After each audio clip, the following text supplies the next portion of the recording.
Hi everybody, this is Dino Chris from Prehistoric Facts, and as you can see here, I'm back in my hometown, and as you can see here, I'm back at where I actually have most of my Packers gear, and also I have, of course, is my dinosaur stuff.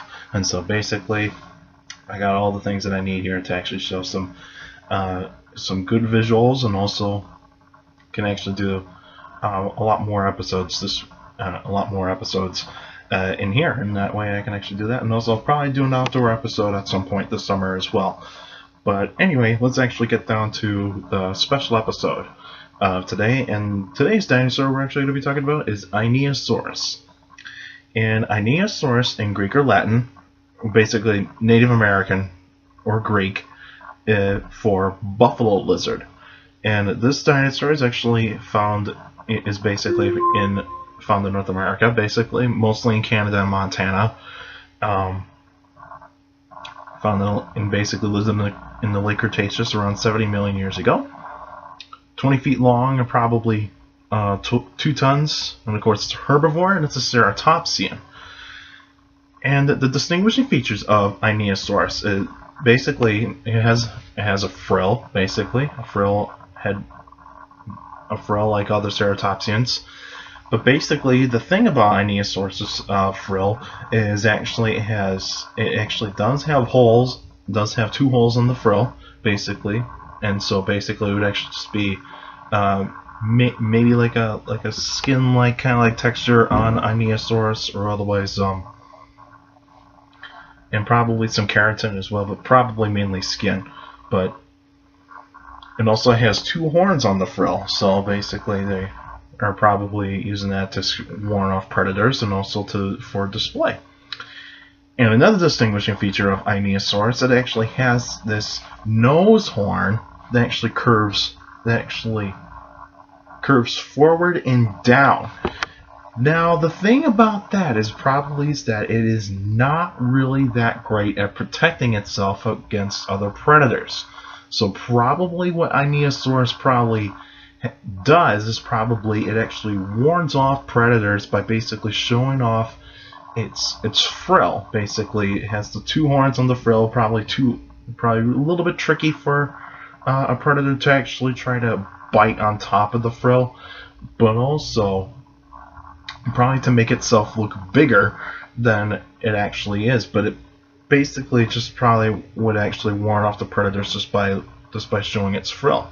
The forward and down type of nose horn is not really that great to defending itself against predators, so probably it wouldn't have great impact of actually wounding a predator that much. And so it probably actually if it did see a large predator, it probably like say like a Daspletosaurus or Albertosaurus, it would probably more likely just kind of run off. But basically, if it did defend itself with a herd, then probably safety in numbers is probably the best defense for it. And so probably what we actually see of Einiosaurus' behavior is basically like other ceratopsians, it probably didn't really rely on intellect, it actually relied on instinct. So probably when you rely on instinct, you're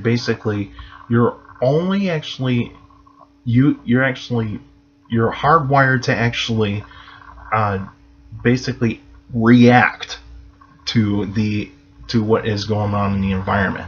So basically, you don't really have that much of thinking because you see, because if Einiosaurus or other ceratopsians had the brain capabilities of probably like Hadrosaurs or otherwise Dromaeosaurs or other theropods, it probably would have thought about how it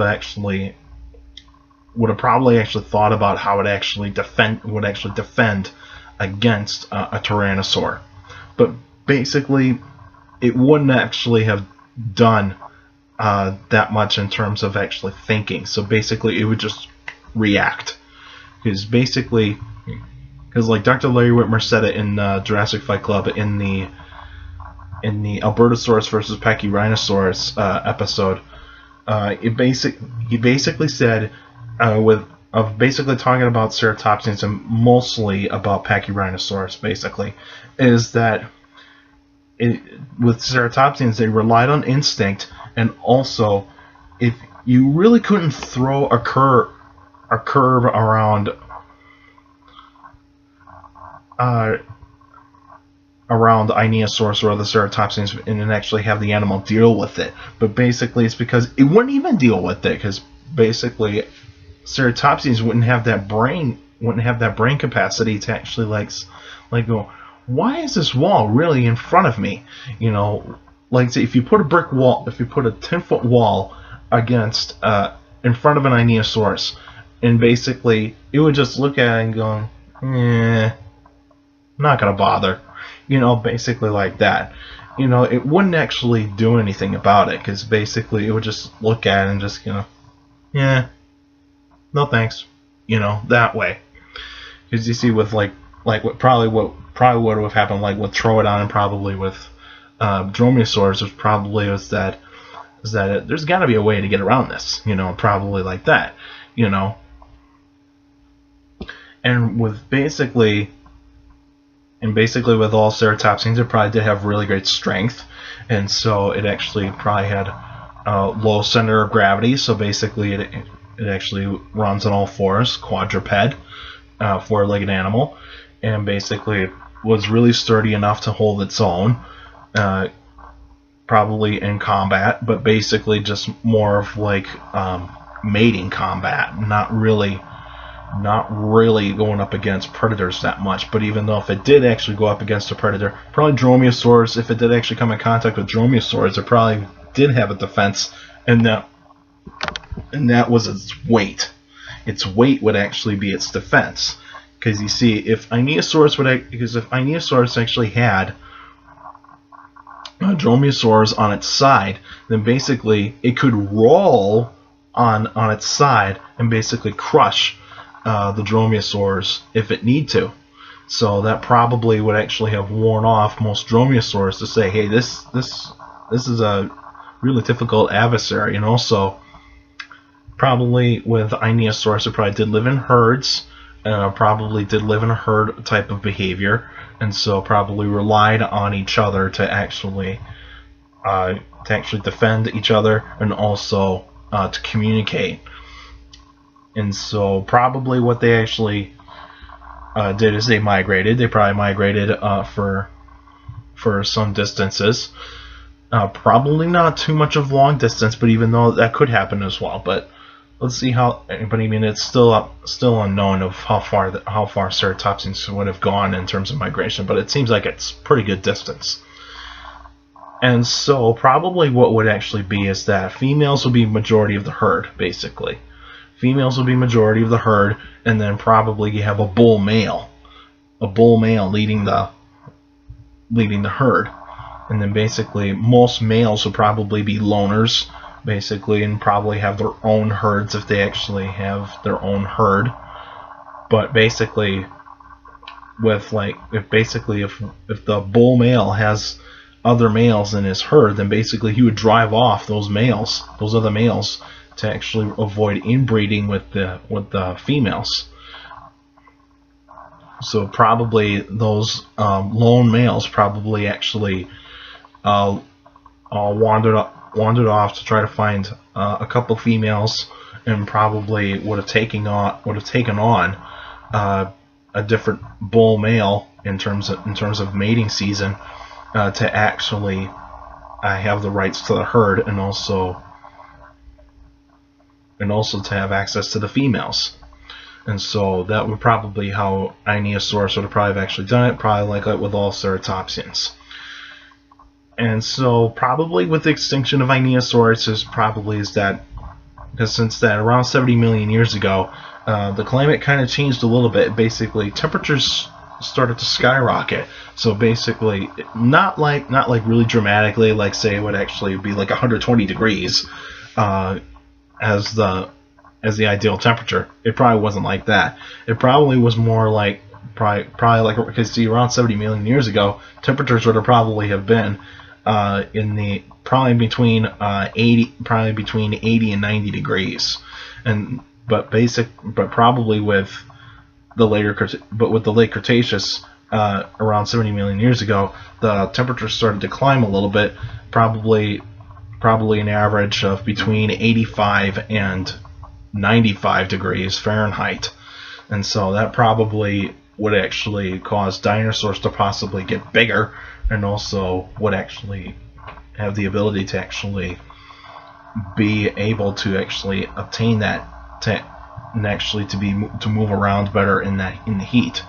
Because you see, around 70 million years ago, that part of the Cretaceous, it was a little bit cooler, but even though it's still warm, it would be still warm to our standards and to today's standards, and so it would actually be a really ideal real ideal time for dinosaurs that lived in the Arctic region to actually probably realize that their temperature is their environment is changing dramatically. But even though there were still some winters in the northern part of Canada, but probably warmer than what it is right now, but basically probably did snow, probably did have icy lakes and all that, but probably not as much as what we see today. But what can you do? But also probably the predators got bigger and probably knew the weaknesses of Einiosaurus, and probably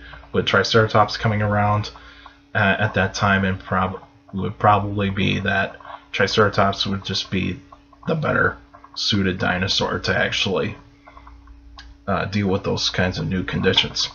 Alright, that's it for now. Now next week will be now this coming Saturday would actually be a new answering questions episode, so I will be available for a question. I'll actually answer your questions on this coming Saturday, and so so if you have a question about dinosaurs or any other prehistoric life, feel free to email me at dinocris71@gmail.com, or otherwise you can actually go on my Facebook page, Prehistoric Facts of Dino Chris. Like the page, you can also post your questions on the comment section on any Facebook post. I'm open to actually having some questions in the comment section of my YouTube page on any video. So probably if you got a question about like a certain thing that you're a certain part of dinosaur or any other prehistoric animal that you got, or otherwise you got any suggestions of like doing extra episodes, feel free to do that. You know, like basically with extra episodes to talk about a certain topic or a museum exhibit or a certain museum, or otherwise a dig site that I have been in, that kind of stuff, or otherwise the places that I've been. But make sure that and also make sure to keep your questions short and to the point. That way I can understand it. And also please leave your first name and also the city, state, or country of where you're from. That way I can know where it came from. And also you can also follow me on Twitter at CSGRALL. That's my Twitter page, and you can actually follow me there, and I post pretty cool stuff there. And also take care of the people around you, and also for younger people out there, make sure to listen to your parents, your teachers, and your guardians. Those are the best motivation you can have for good education. That's very important to have a good education, because with a good education you get a good job in the future. Alright, that's it for now, and I'll see you guys this Saturday.